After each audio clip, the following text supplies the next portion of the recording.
Now, you're very welcome along to this evening's football show. Later on, we're going to chat to Jason McAteer. That is on the way. But first, these are interesting times. Well, everywhere for obvious reasons. But from a footballing point of view, these are most certainly interesting times at Barcelona. And for more, we're joined by Guillem Balague. Guillem, afternoon, evening, how are you? Hello, Joe. All good, all good. Where in the world are you at the moment? It's called Palamos. It's a village in the northern coast of Spain, northeast. And as soon as I could leave the UK, I did do so. And when I'm in Spain, I'm based around this area. This is where I'm registered. So we've been here for 31 days confined and only left the flat twice in that period. So I'm behaving. Wow, that is a long stint, only leaving twice. Good man. We've obviously seen how affected Spain has been. It's a dreadfully sad time for everybody across the country, I'm sure. It is. It's eye-opening in so many senses, for the good and for the bad. The numbers of people that are dying. We all know somebody who knows somebody, or even closer than that. But it's got a positive side to it as well. I've seen a lot of generosity from people, a lot of patience. These are not easy things to do. We're not allowed to go even for a walk. So to have kids, for instance, and having to deal with that, and trying to convince them to stay in, or when you are not used to be confined this way, but still not doing the kind of things that you're not supposed to do, like go to your second residence and stuff like that. Most people have been aware of the circumstances, and as I said, they've been patient on one hand, and also they've been understanding. I haven't seen tension. I haven't seen fights or shouts or anything. So we are aware of the enormity of the circumstances that are surrounding us. Another thing is that if we can comprehend what's happening, I think our brains, I'm not sure they are able to understand everything that's going on. But in terms of behaviour, I think Spain have been admirable from that point of view. Because we're lucky here, we can still get out and go for walks or go for a jog within a 2-kilometre zone of the house, and it makes such an enormous difference to your mindset and your mental health. Yeah. When you get back from that run, I couldn't imagine being fully locked down for 31 days effectively. But you know what? You don't do that. You don't imagine 31 days lockdown. What you imagine is day by day.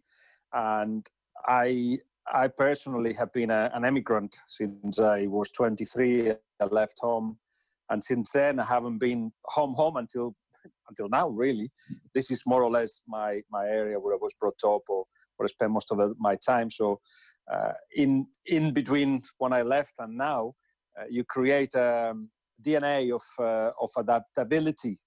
That's what an emigrant tends to do, and I think a lot of Irish people will be understanding what I'm trying to say. And if the circumstances are these, you just go and adapt and do the best you can. So in my case, I've dedicated a lot of time to work. I have to restructure some of the work. I dedicate a lot of time to the club I'm the chairman of, because we're United, and also I've got a project in my hand, which is a new book, which I've been able to dedicate time to. So I'm sure I would have spent the time doing all the stuff like traveling, but instead I've just, as I said, I've just used it to create routine and to create new content. Very good. And is there a feeling, Guillem, in Spain that you have reached the peak and you're on the other side of that now, or is it still climbing? No, we are on the other side in terms of new cases, in terms of deaths. It is just at the beginning of the other side, if you like. And from yesterday, we've been able to reactivate another part of the economy. Until yesterday was only non-essential. From now on, there is non-essential work that is being done related to building, for instance, construction and stuff like that. So we're trying to find some kind of normality, which we'll never find fully in a long while. But in that period of adapting to the new situation, I think the coming back to normal take a long while. We're still in confinement, but people are allowed to go out with their work. They realize the limits of that, the social distancing, and here the government are recommending to use masks all the time, and they are distributing them in public transport and in certain parts of towns. So, according to the government today, people again are behaving, understanding the limits. I think it's very, very difficult to maintain social distancing, partly and mostly because we're not used to it. This is completely new to us. And I see it where the twice have been out, and it's very difficult to keep a meter from people. But we're all at risk. We just try to do the best, as I say, from what we've been given and what we're allowed to do. With regard to football, Guillem, it's hard to keep track of what the various leagues are planning in terms of contingency plans at the moment. What is the latest state of play regarding La Liga? Is there still a hope to finish the season? Hope, wish, need, the three things for the season to finish. So they will do their utmost for this to take place. We don't have dates, and every week there is new dates put in place. The latest one was the one from UEFA and ECA, the Association of Clubs, European Club Association. They're talking about July for domestic leagues and maybe August for the European competition. We just don't know. We heard so much. And one thing is quite clear, and I think that's been reproduced almost everywhere. The interests from the different parties involved in football have clashed, and they are trying to find a common ground. It gets worse in Spain because there is a clash of personalities as well between the trade union of where the footballers defend their rights, the La Liga, and also the federation. So they are fighting amongst each other to actually come out with some sort of solution. And it hasn't arrived. What La Liga said is in terms of money, because everybody's going to be affected, and they are asking the clubs to go on furlough. And some of them have taken that step, others haven't, but the majority will. Barcelona, Madrid, they reduced the wages, different situation to the people with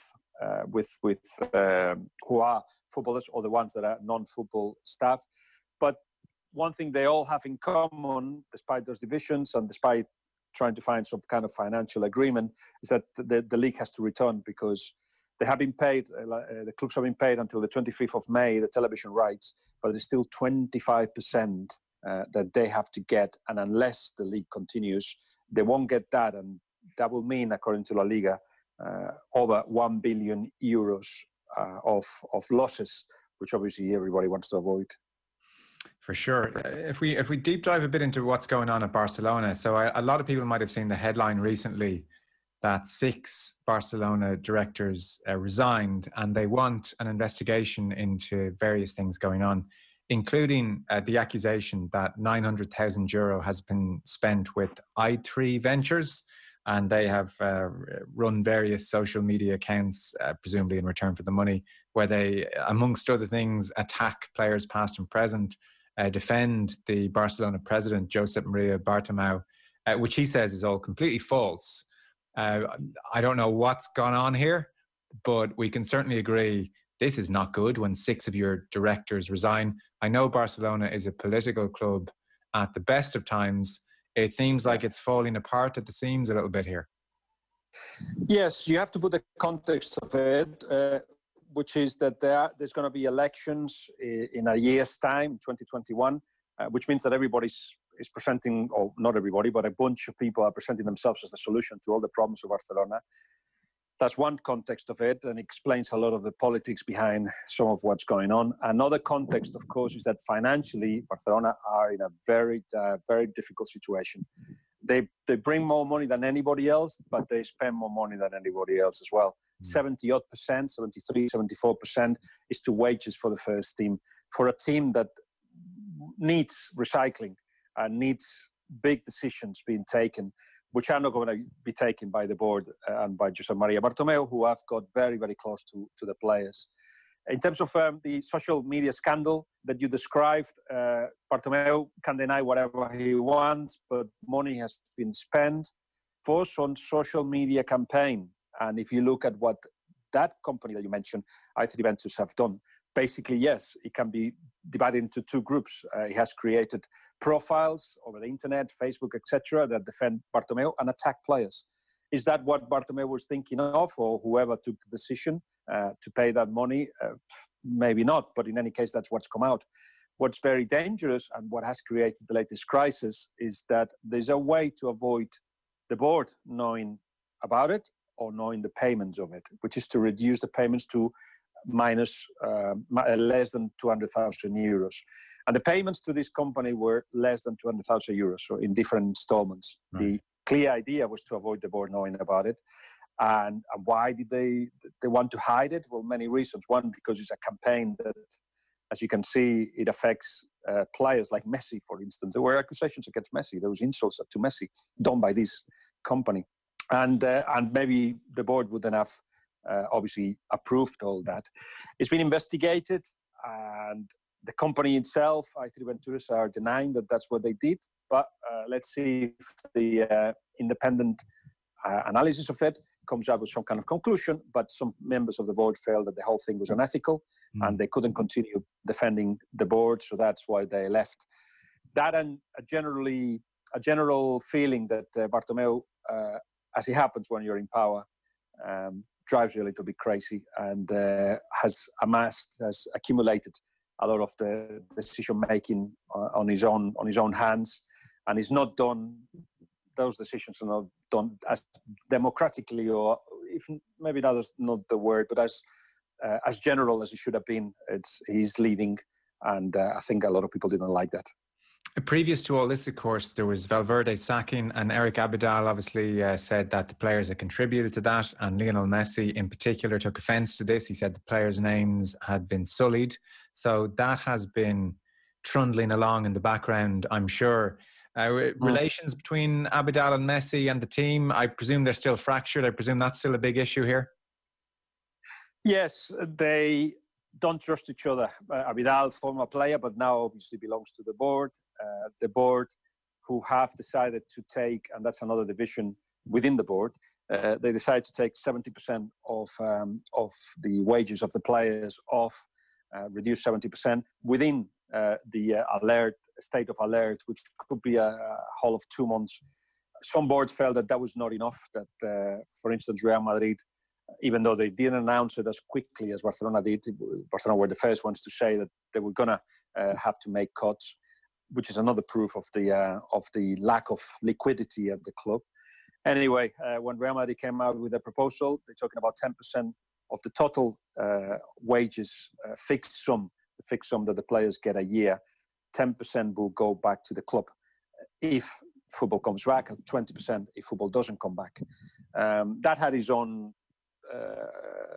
not so much division, but there were voices within Real Madrid that felt, especially Toni Kroos, who said, why don't we just decide how much you want our wages to be reduced, and then we put that money somewhere else, not to the club.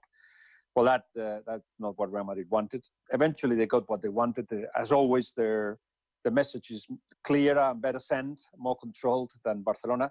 At Barcelona board, members of the board, some of them have left now, as you say, they just wanted the players to get more involved, that it's not enough, 70% for 2 months' wages, not enough. But players added 2% to pay part of the wages of those that are non-football staff, over 309 that have been Barcelona sent on furlough. And it hasn't created the kind of ethical debate that has been created in the UK when clubs have done that, and 2 of them have gone back on the decision to do so. Because, factually, the government are paying some of the wages of Barcelona staff. That hasn't created a huge, as I say, debate in Spain.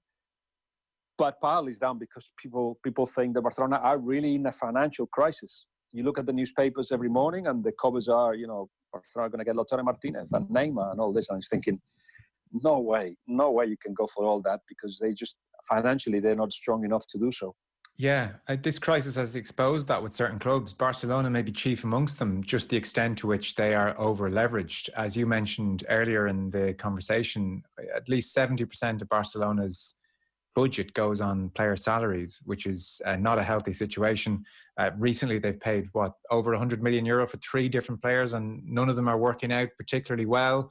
They have I would say a mature and therefore probably a little bit stubborn and entitled bunch of players who are used to big wages as well. So that's a tricky situation. You have the presidential elections, which means there's a bit of short-termism. I think they're up to 200 million in debt. They're in a genuinely serious enough situation. And I don't get the impression, Guillem, because of the nature of the routine presidential elections, that anyone is going to preach and say, well, we need to implement pay cuts, and we need to spend less, and we need to do up the stadium, and maybe not win La Liga for a couple of years, and maybe not win Champions League for a couple of years. It's not the sexiest of presidential pitches, but it might be needed for the health of the club, unless there's some other way they'll get bailed out. No, it is absolutely needed, because one of the things that Barcelona have managed to do to cover themselves is to bring more money to the club, and they are the ones who have got more money coming into a football club in the whole of the world, over €1 billion. But that cannot continue, and right now they're going to be affected by it big time, because there's going to be less money available. So yes, there are huge steps that have to be taken.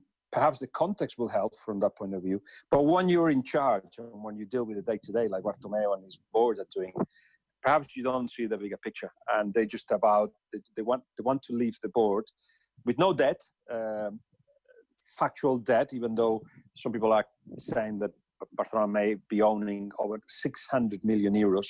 We don't really know the exact figure, but in any case, they cannot leave the board without debt, because otherwise it's the board that has to pay some of that debt. So they will do whatever it requires, and mostly selling players.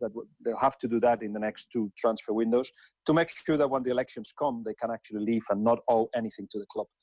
Now, that's the first decision that Bartomeu has to do. Meanwhile, he has to sell this idea that he's on a wind horse and that the club can still win, and sell illusion, as we say in Spanish, that they can compete for absolutely everything.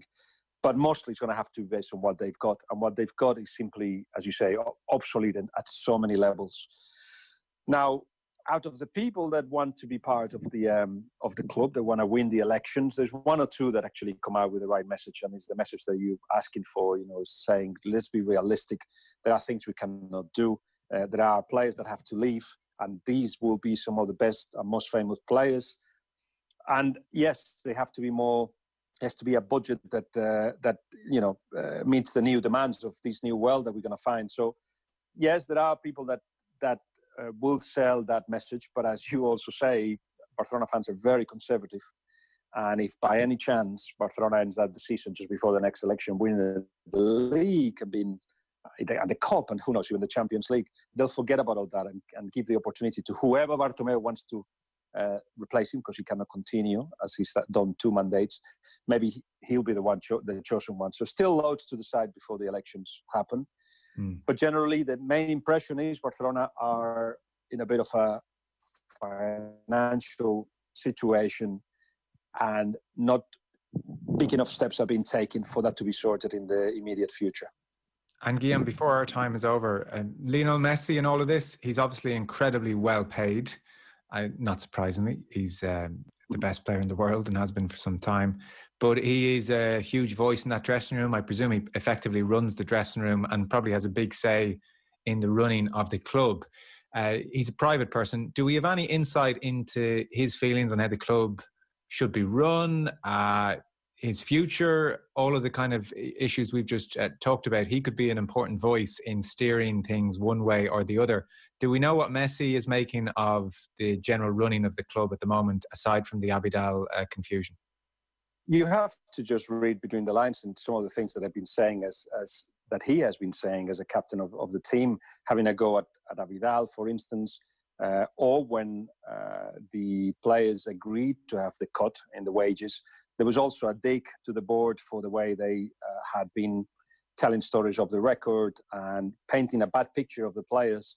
So that tells you that they're not that excited about backing up this board. Now, what comes next right now, I think the priority for everybody is to make sure that things don't get worse. There's not going to be many changes in the market. There's not going to be changes in on the benches of European teams, because solidifying what's there it's going to be the priority for everybody, and I'm sure for Messi and the leaders of the changing room as well. So Quique Setién will stay. They will continue trying to transform the style a little bit to what made them so successful a few years back. They don't have the players for it, so I don't know how that will work. But in any case, it's one that relates better to Messi, to this Messi that perhaps cannot do 30 sprints to the box, that prefers to control games a bit more. That will suit him. But at the end, he just wants a Barcelona that can win things. And this Barcelona could fight for the league. In fact, they are fighting for the league. Beyond that, it's difficult to see. And I know that if we enter a scenario in which the Champions League is played in one game, and perhaps in the same location, whatever, then luck and form and injuries and referees' decisions then take even a bigger influence in what will happen, and anything is possible in a knockout stage. But the impression everybody's got, and that's Messi saying this not so long ago, this season anyway, was that they're not ready to win the Champions League again. And it doesn't seem like they're going to put things in place to do so in the immediate future because finances forbid it. They're trying to convince Neymar, as I was saying. They're trying to convince Lautaro Martinez. They're trying to convince PSG and Inter to swap players, not so much to pay for them, to swap players mostly. And I see that very hard to be achieved. Okay. Guillem, thanks so much for making time for us. Stay safe and hopefully things get back to normal pretty soon. Same to you, Joe. Keep safe and stay home if you can.